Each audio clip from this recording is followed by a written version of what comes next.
post po ng Cebu Governor. Sinabi niya na we're flooded to the max. And yet, yun nga yung budget supposed to be para sa flood control, umaabot ng 26 billion. Ano pong reaction ng Palace dito? Yun din naman po. Yan po ang dahilan kung bakit po nagpapaimbestiga ang Pangulong Marcos Jr.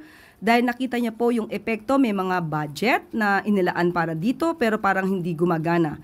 Kaya mas maganda po na kung siya man po ay nagagalit, yan din po ang nararamdaman ng Pangulong Marcos Jr.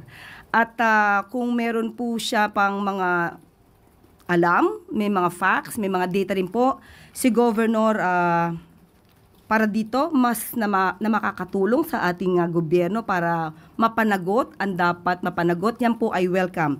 At hindi lamang po sa panahon ni Pangulong Marcos Jr. ng mga flood control projects ang dapat malaman. Dahil lumalabas po kanina yung initial data natin ay 343 flood control projects ang nagawa since 2016 to 2022 sa Cebu. Mula sa 1st District, 2nd District, 3rd, 4th, 5th, 6th, 7th hanggang sa city.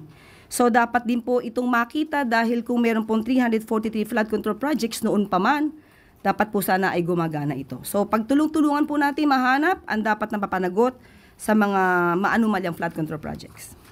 Follow up, ma'am. Ma'am, curious lang po ako. Kumusta po ang relationship ni President Marcos sa Cebu Governor considering hindi po niya kaalyado and considering nga na magiging madalas ang pagbisita ng Pangulo dahil nga dito sa nangyayari sunod-sunod na kalamidad sa Cebu?